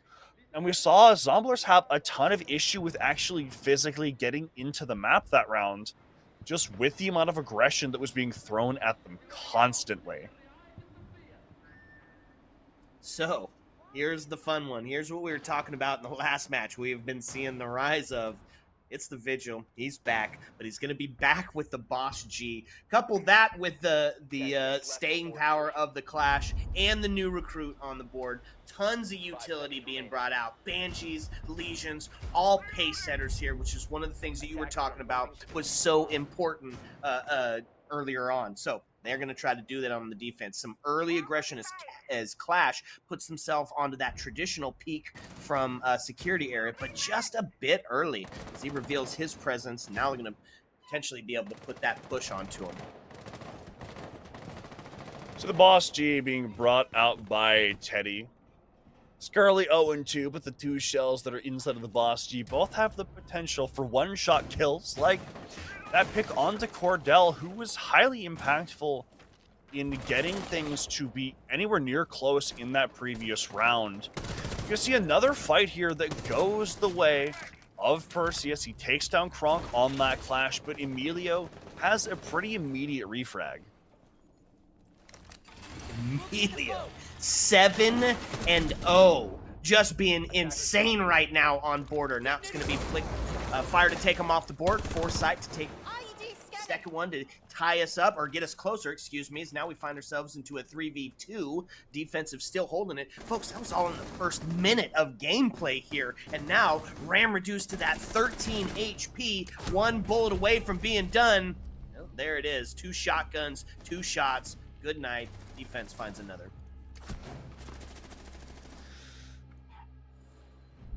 Doing these post rounds has been a little bit strange because normally there's a lot of strategy that you kind of break down in these post rounds, kind of figure out what's happening and why. And it is still possible to do that here, but I do think a lot of it is that the aggression that we've seen from TSG has been paying off wonderfully. And Zomblers haven't really had a great counter to it.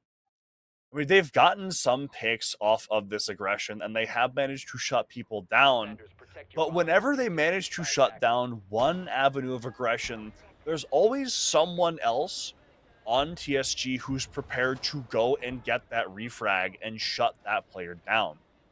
On round 2, we see Cordell run inside of Archives and get a good two-piece before immediately being shut down by Emilio, who immediately occupies that position he opened up, and then he gets the rest of the kills that round. And that last round, we see the Clash get shut down by the Ram, but then once they're actually inside of the building, the players in other areas start to get shut down. And so the big thing that Zomblers need to do here is they know the aggression is going to happen, but they need to make sure that they are punishing it. They need to set themselves up to make sure this aggression can't just walk all over them.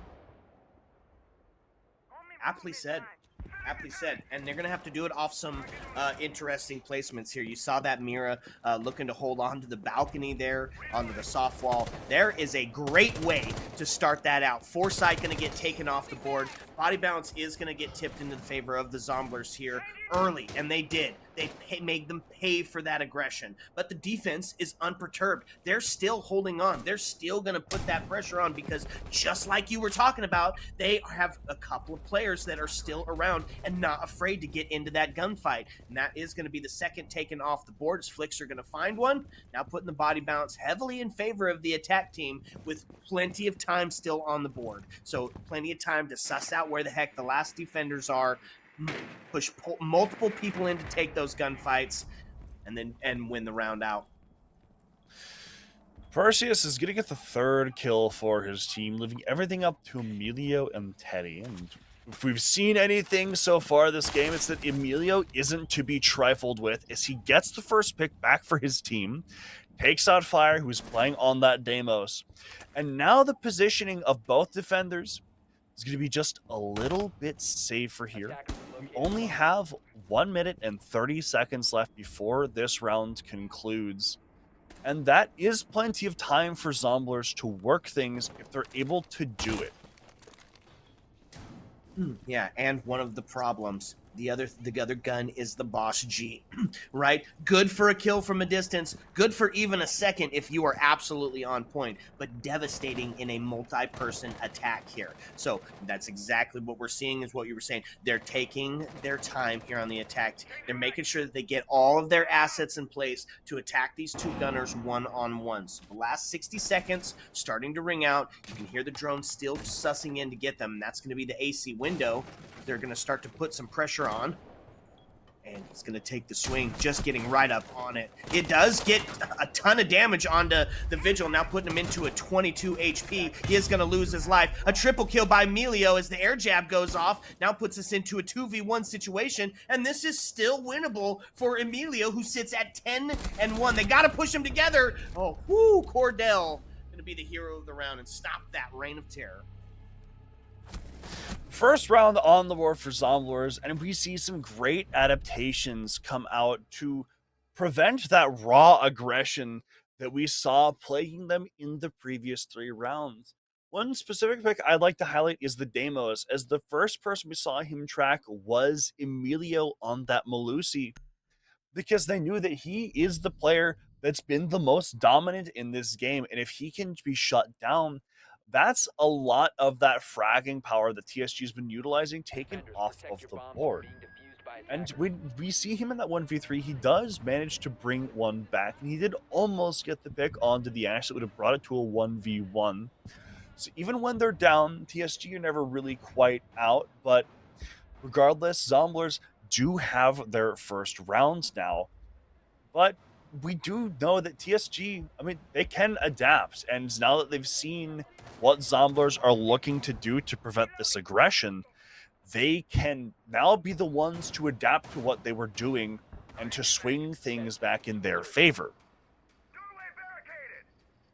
I love the Deimos play.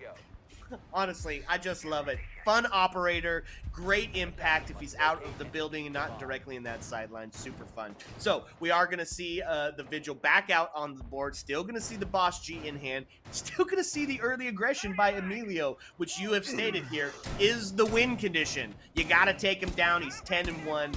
Or 10-2, excuse me. and still in that vital position. A couple of pre-fires out on the run out, not going to amount to anything just yet, except for revealing his presence. He's over in that area, and of course, force them to go deal with him. It's kind of what we saw Emilio do when we first saw him appear in, or when I first saw him was when he was on Overture in Genesis, way, way, way back in the day. And that's kind of what he did for that same team, is he would run through people. He was always the top frag. And it was super beneficial for Overture at the time. Speaking of beneficial, he takes out Perseus. He does get refragged off of what sounds like a quite nice shot from Fire. But he does still take one down for his troubles, but Fire has brought things back to a man advantage for his team. Yeah, into the 3v2 situation again. Yet again, early aggression takes the mute off the board, and looks like the adaptation has been found here by the attack team, as they are just winning every single gunfight. Now into a 3v1, puts it all onto the shoulders of the Mira, who is set in that vertical position. Plenty of time for them to scope her out and put that pinch on her, put that pressure. She is rotating around, takes the scenic route, puts herself onto a power position here, holding into this office area. No intel to be had so far. The rotate, a C4 sends down, not going to find anything. Air jab to really do some damage, maybe saving her life. Pushes up onto the player, does find it onto the east bout. Vector rings out, that's the plant starting to go down. Ace is going to put themselves into a position. Oh, no way! What? Ripped off the board, absolutely deleted. Now puts it into a 1v1, but Schmifley going to be able to find that. What a shot! A victory in this round for Zomblers, but it almost doesn't feel like one, as what was a 3 versus 1 ends up becoming a 1v1, which was entirely winnable for Scarping, although unfortunately he misses that shot on the swing. And we've seen that Zomblers have found the adaptation now, and so TSG, right, they're in a solid position even if they do lose this round, but you don't want to let Zomblers build up the momentum here. You want to take these rounds as quickly as possible, because we have seen that if they allow Zomblers the time and space, they are more than comfortable taking things back. Bomb located by attackers. So, need some adaptation here. We're talking standard splits, right? Last round of the half. To see if it is going to kind of sit similarly. And it's... we're gonna hang out. A little bit of strat roulette, looks like, being played Lovely out showcase here. of the Nobody gonna move. of the Urshik Skarishkins. 5 seconds to insertion. It's got some good drip on the side of TSG here, which has been demonstrated. Looks like we're seeing a little bit of tomfoolery come out here, as they don't start actually setting up the site until the round is upon us, which as kind of shows the confidence they have that they're going to win this game. You're going to see an alibi with TCSG, which is quite a scary weapon. It also makes very scary sounds if you hear it right now on your stream. It's not a gun that's fun to take gunfights with, and we see a very, very quick setup of the site here.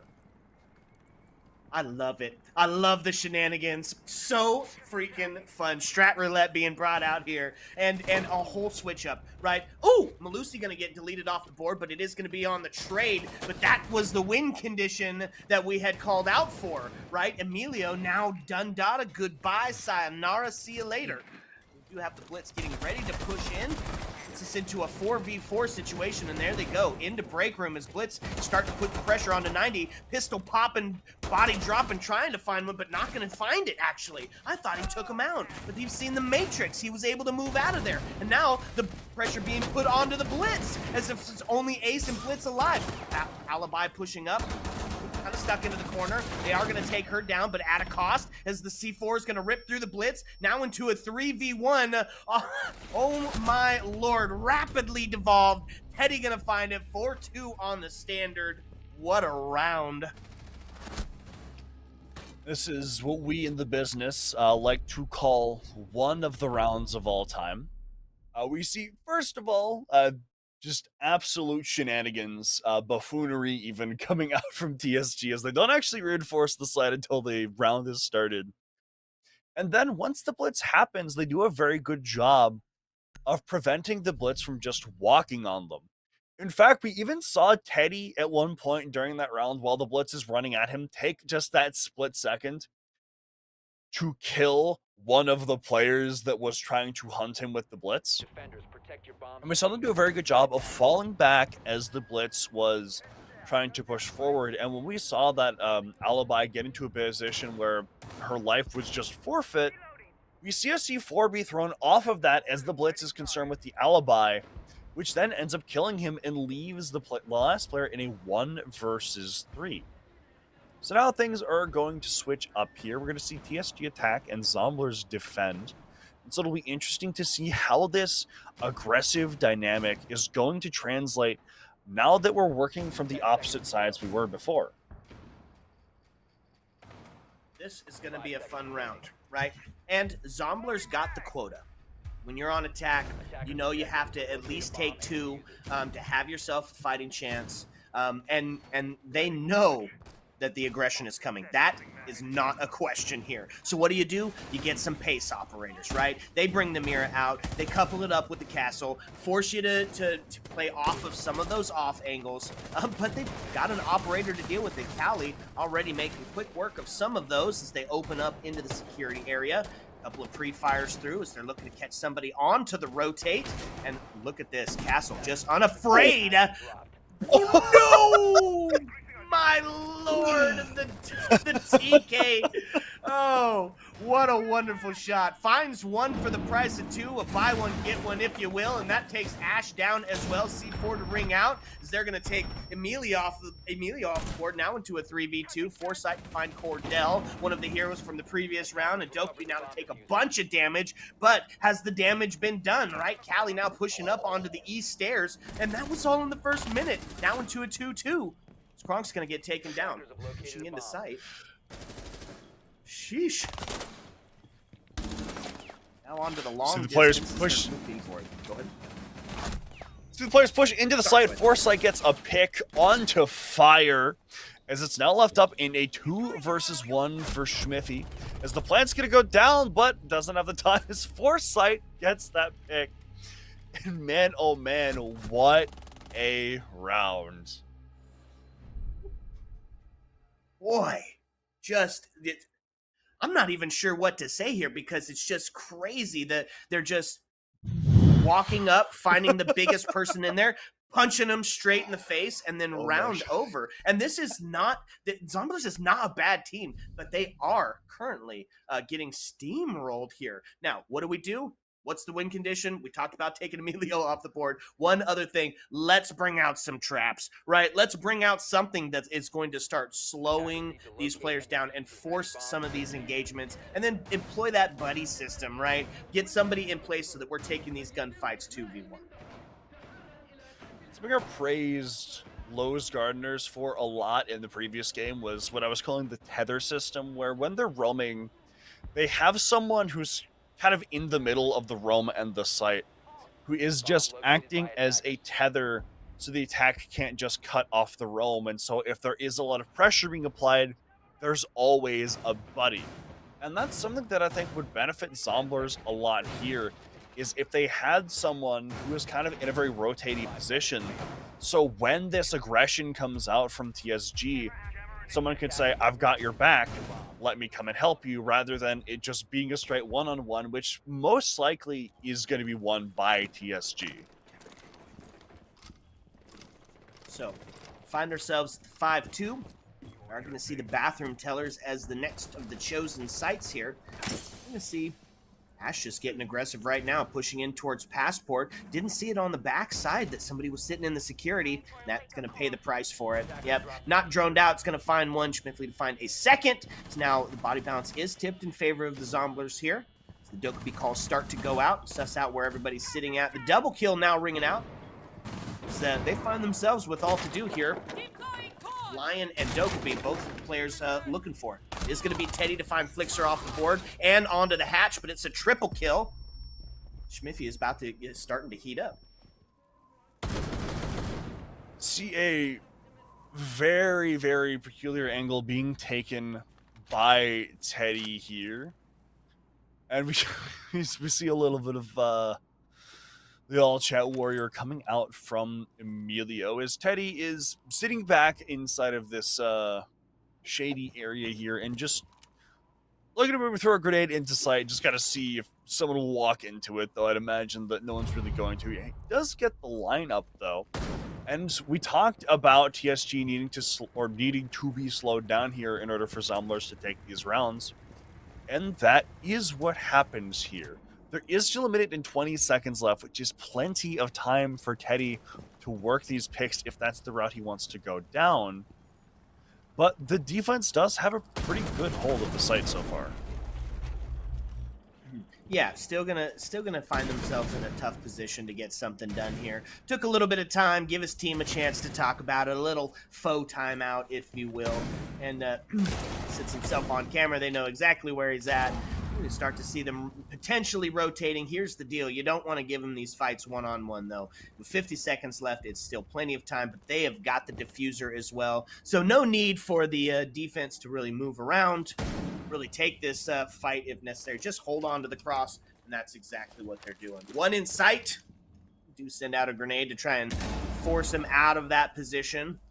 Will creep up, and that's going to be the end of it. Teddy's going to get taken off the board. Zombler's going to find their defensive win. Good stuff there from Zomblers. The slight rotate ends up paying off, but that does come with a disadvantage that there are now 2 rounds before they can play that site again. They're going to go to ventilation and workshop, so they're going to do the full site rotation here, even though they did lose the first round, and armory is still available. And so we'll see how that pans out here. We're going to have a few scheme out from Teddy here, so it looks like TSG is predicting that Vent Workshop will be the site. And if you can get over the site with Diffuse, that's a very powerful tool to dislodge the defender and destroy large amounts of utility at once. But at the same time, we do see that Mira that's going to be coming out from Schmiffy, which is going to allow a great opportunity for Zomblers to hold on to any areas they may so choose, right? We're potentially going to see one on something like the armory wall to prevent that from being taken, which is going to make the fuse more difficult to use. We might also see one somewhere like Canadian if they look to hold on to that, or maybe inside of archives. Just really depends on what Zomblers want to prioritize with this utility. Yeah, so 2 rounds separate the 2 teams here. Zomblers looking to try to catch back up in this 5v3. We're going to get the round started, and a dedication and investment to the top game like we were talking about. So, looking to see exactly what they're going to be bringing to the table. How is this aggression still going to be played out on the side of TSG? I'm excited to find out. Opening up a bunch of sight lines down into the Vent Workshop, and it's going to start out with us taking a look. Now, could happen pretty quick, and that's exactly what I was just about to say. Ash already pushing in as they take the main lobby stairs up onto the metal, but gonna lose their life. And just like that, we're gonna find ourselves body bounce tipped in favor of the Zomblers on the early aggression. So back and forth, find 2 instead. That's gonna put themselves in a favorable position, but Foresight with the DMR gonna take Perseus off the board. Now putting us into a 3v3. And they're just going to keep pushing. It's all W key here as the Dokkaebi calls go out. The only player that's not going to be spotted by the Dokkaebi call is the Mutus. He is sitting on a mute jammer presently. Emilio gets another pick onto Flixer. He's going to take this fight onto the hatch next, but Schmiffy in the site has the positioning. He's going to get lit up, though, down to only 100 HP.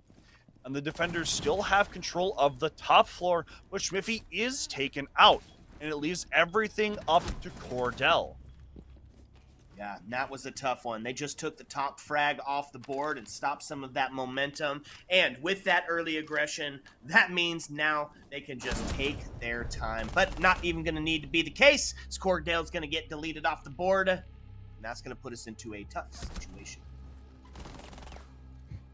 Now we see, I believe, match point here for TSG. A 6-3 round count here that Zomblers have to make up. And doesn't look like TSG is really concerned at all about anything the defense is doing. They know they have a counter to it. They know they have the better gun skill, and they've kind of been utilizing a lot of that in this game. That's been not the sole defining factor of how this game is going, but it's been a lot of it that they're just confident. They're willing to peak. They're willing to take the fights.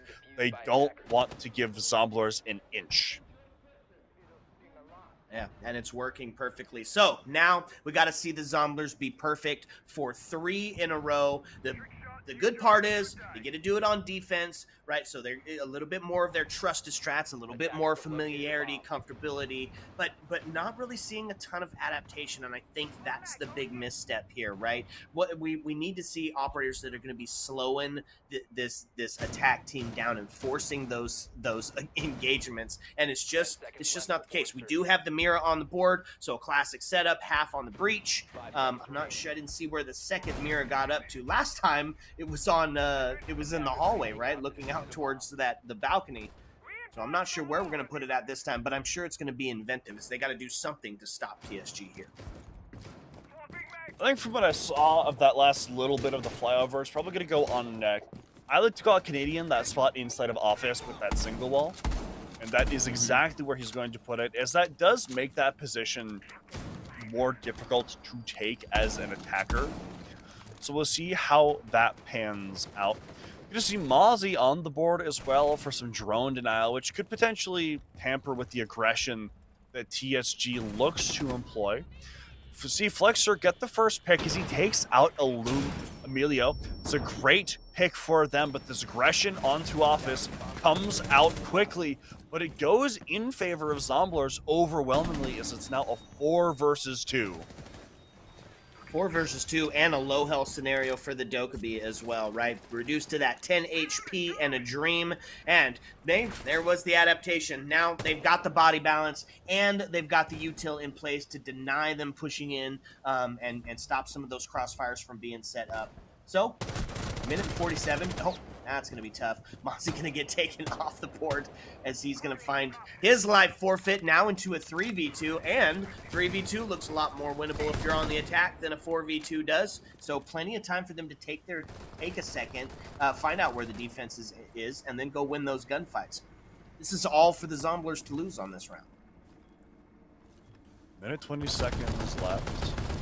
There's plenty of time to work things, but not so much health to do it with. Looks like Foresight is concerned about a player potentially sitting on the bottom floor here, as Teddy is going to look to try to employ these ram drones that he has, and he gets one stuck and is not able to bring it back, though he does try to get it back quite a few times. It doesn't end up working out. His Foresight's now going to look to start working the site here as much as he can. He does see vertical play onto the castle. Nothing's going to come of it, though, and so he opts to just drone out the site and see what he can find, but it looks like that's destroyed as well, as Teddy is going to look to make the sentry into archives. Drops down to support player from below. So now we find ourselves in a 1v3. Coming up from that metal area stairs. Now, they did think he was at the back end, but a proximity alarm is going to reveal his location, so he brings out the shotgun, hoping to take a little bit more of a close quarter combat exchange, and that's going to be the crossfire setup, and the Zomblers going to take another one. Good stuff from Zomblers. They're able to once again shut down that aggression that TSG looked to employ, and the site they did this on previously, and fairly convincingly as well, Bathroom and Tellers is going to be unlocked here, which means they're going to be feeling pretty good about this, as if they can win this next round, that it's only one more round to go to overtime. So it's going to be the immediate goal here is just to take this round and then worry about the next one afterwards. And we're going to see Teddy rotate operators yet again, as he has kind of been on a carousel ride going through all of the attackers, so get to cast more picks, which is always fun. But the big thing I want to see here from TSG is to not let themselves get shut down so thoroughly, as a lot of these early engagements are going the way of Zomblers because they have been very confident in getting into the building aggressively and taking these fights, but they haven't really been winning them. As it's much more difficult to just waltz around and take the aggressive fights when you're on the attack, as the defense set things up for you to come to them. And so that advantage is what Zomblers have kind of been using to Attackers are heading out to tamper the with bomb. this aggressive machine that TSG have been throwing at them. And it's been working.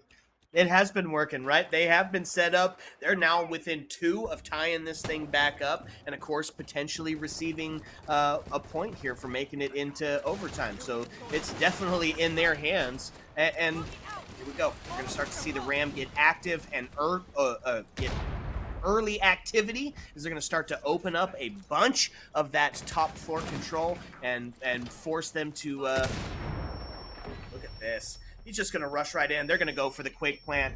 This is absolutely beautiful. It's the shield on the back. They're going to push up. Perseus is going to find one off the board. They're going to find two. Now into a 3v or a 4v3. The Glass looking from the long angle, so it does get shut down as the C4 rings out.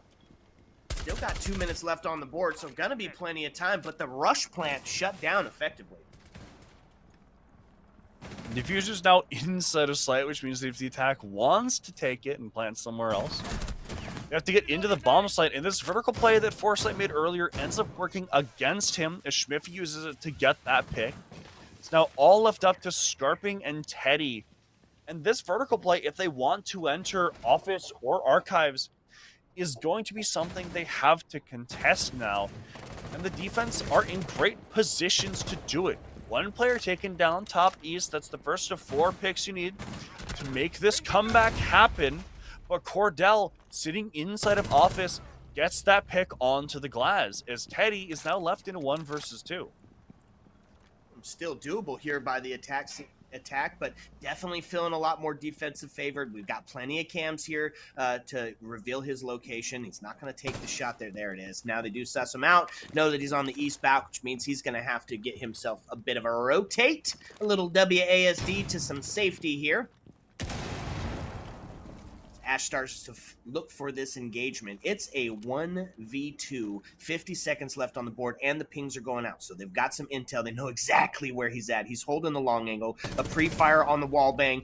Oh, and he is going to find him off the board as Teddy now gets the triple. A 1v1 situation. It is all on the shoulders of Bandit to bring this one back into contention. They know exactly where he's at. He starts to make the rotate onto the window, and he's going to find the kill, taking Teddy down and giving the defenders another round, bringing them that much closer to seeing some overtime.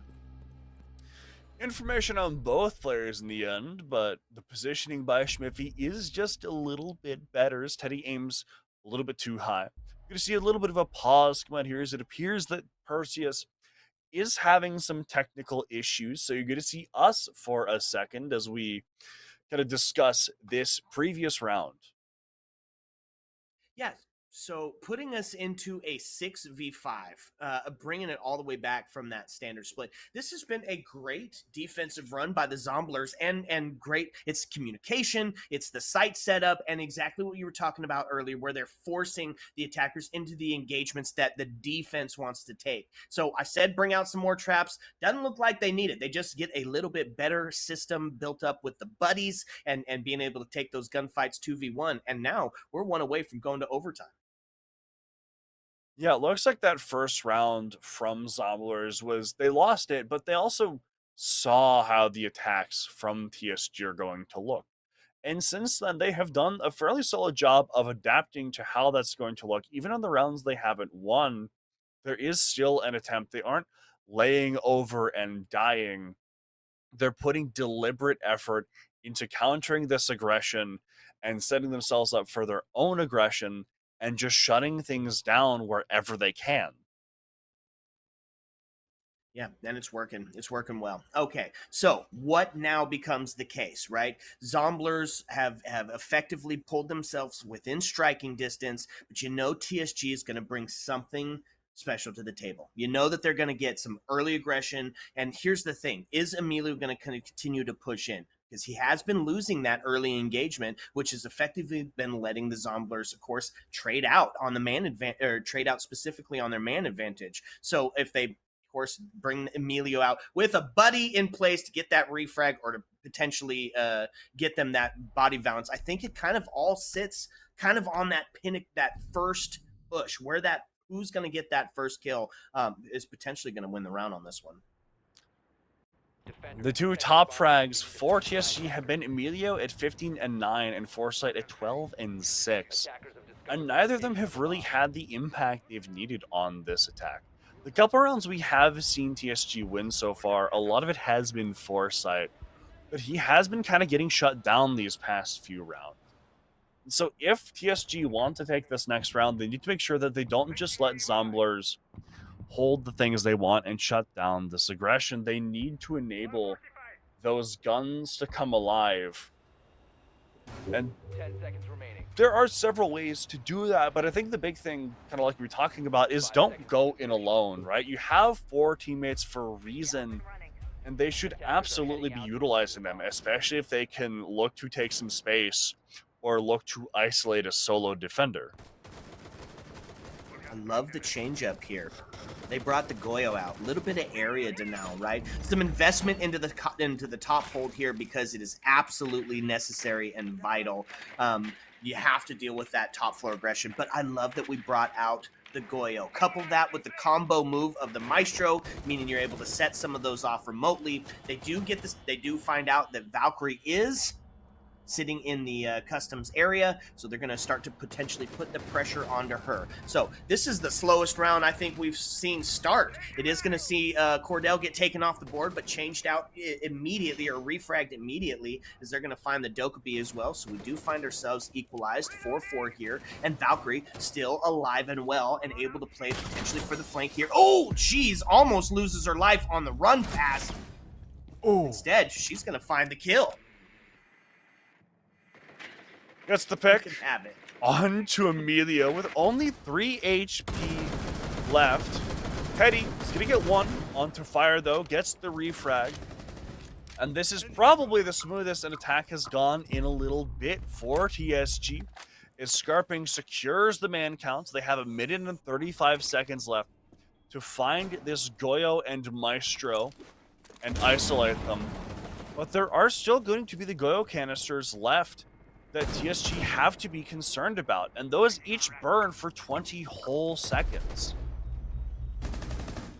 Rotate down below, going to make them start to push back towards site, and potentially still have to go through that top floor and make sure that the Goyo isn't still holding into that vital position, but a better position here for the defense. Now, Maestro starts to move around.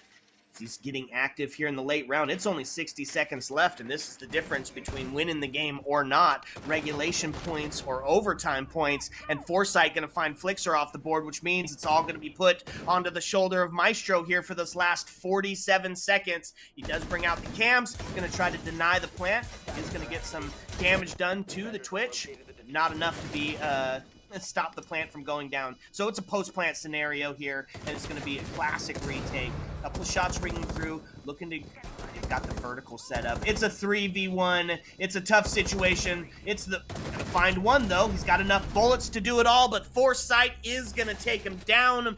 TSG going to find the win. That was a very interesting and fun best of 1. Certainly not some rounds did not go how I expected them to. I think my personal favorite is probably the round where TSG didn't do any site setup or even touch their mice or keyboards until the round started. And then they set it all up in like 20 seconds, and then they win the round. So very, very kind of strange game, but a fun one to cast nonetheless, as it is always fun to see a little bit of tomfoolery be brought out on a game day. That's right. It's still a game after all, right? So having a little bit of fun with it is absolutely what needed. This game had it all, right? It had the refrags, it had the quick plants, it had the shenanigans. But in the end, TSG are the ones to take it. And that is the end for us, right? We made it. It's 2 best of ones. Almost went the distance for both of them. But it was just definitely a fun night of Siege. Happy to cast it with you. It absolutely is a fun night of Siege, but unfortunately, like all good things, it must come to an end. So that is it for us on Playdate number 5. We will be back later this week with more action. So make sure you stay tuned and show up for the next Playday of Season 1 Reloaded.